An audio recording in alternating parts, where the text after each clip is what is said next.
Continuing our conversation with Puneet Soni, former Chief Product Officer at Flipkart. Puneet, you have seen this Indian ecosystem in the last 12 months. You have dealt with, I'm sure you have interacted with a lot of startups. You're also an angel investor in your own right.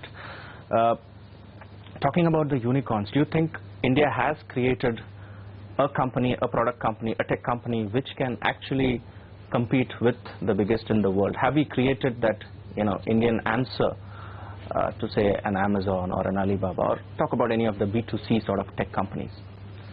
Well, I mean, I think there's two different aspects to this. There is a previous generation of startups that we look at, that actually are large companies now. This is the Snapdeals and the Olas and the Paytms and the Flipkarts of the world, Then there is the new generation of companies that are being put together. There are smaller companies. They're just starting to some extent.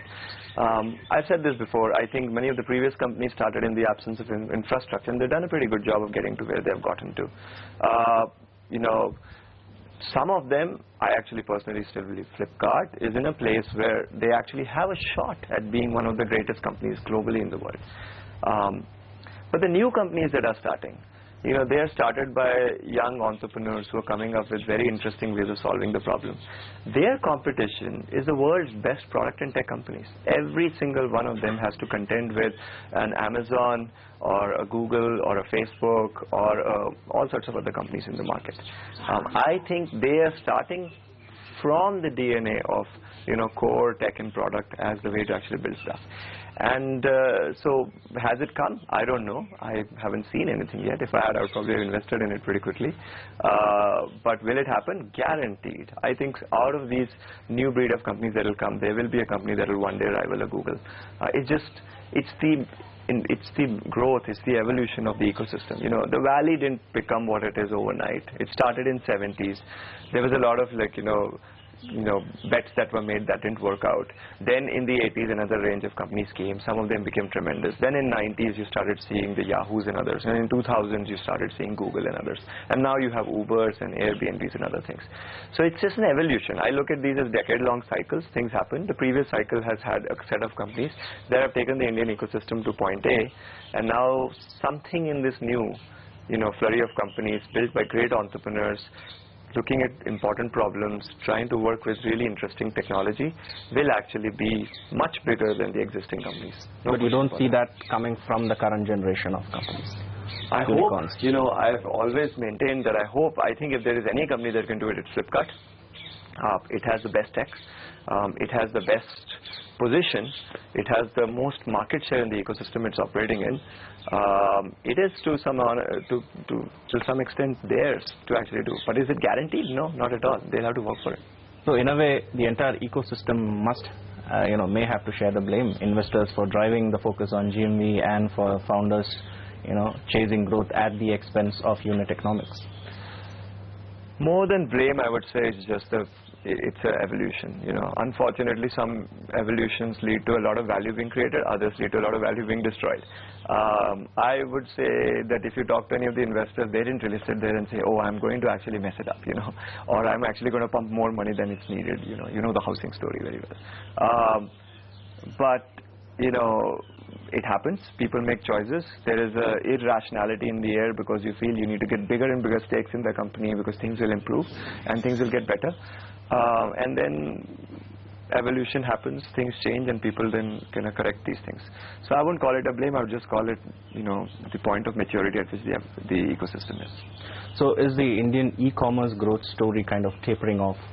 Because a lot of angel investors that we talk to say that, hey, we are not going to put money in horizontal retailers anymore. So is the Indian e-commerce growth story, somewhere close to its end, if I may say? No, not at all. I actually disagree with that. I think the Indian e-commerce growth story has just started. Look, let's just face the facts. There are 1.2 billion people in this country. Only a couple of 100 million people have access to any kind of internet that's reasonable. Only out of that, some small section is actually able to and knows how to buy stuff online. Do you really believe a billion people are not going to buy stuff online? It's not going to happen. So the question is the e-commerce growth story going to taper off? Not at all. I think it's going to be big. What may have happened is that it's an inflection point. I always tell people that, instead of thinking of India as a big, exponential growth line, what it might be is a small exponential growth line, then a little bit of stabilization, then another one. What we are seeing is basically that. Are we at the start of it or at the end of it? Nobody knows. If we knew, we would bet our money accordingly. So I think that it's just started. There's a long way to go. This market will be won by somebody. Whoever wins it will win big, absolutely big. And the person who will win will actually be the one who would have figured out how to do this flywheel of reasonable unit economics, customer acquisition, great customer service in one go. Some sort of slowdown happening on the funding side. In our assessment, a lot of early stage ventures are getting that first round, but as you move higher up the value chain to see these A, B, C, D sort of rounds, fewer investors are participating, and that probably explains why a lot of companies are pivoting midway after having gone through the first 3 to 4 years. What is leading to this entire slowdown in funding in your view? Well, I mean, it's what's happened over the last few years. I think there's a lot of money that's been pumped in, and a lot of models that have been built on customer acquisition using, all sorts of discounts that have failed. So investors are obviously much more reticent now to pump more money. There is something called sunk cost, so you have to be thoughtful about it. What that does is it unfairly paints all companies in the same color, and so regardless of whether you're a company with the sound model or not, you have a harder mountain to climb to actually convince somebody to invest in you. That is natural. It has happened many times before, so it will happen again. Nobody is doubting the India story. Nobody is saying that they're not bullish about what the market can be like. The world's biggest and greatest companies will at some point come from here. So you will obviously see a lot of angel investors and early stage investors very thoughtfully investing and putting money in.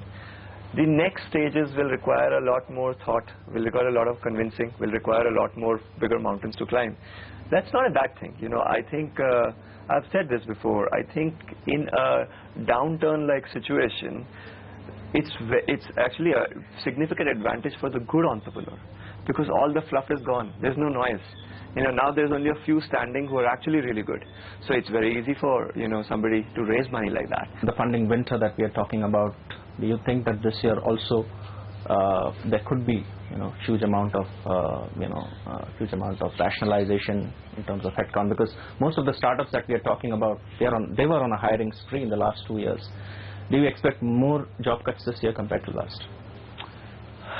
I expect that the trend will continue.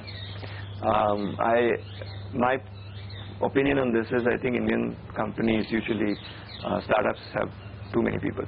I think it's a little bloated. What happens is that if you don't have enough efficiency, then you throw people at the problem, and then you kind of overcome it.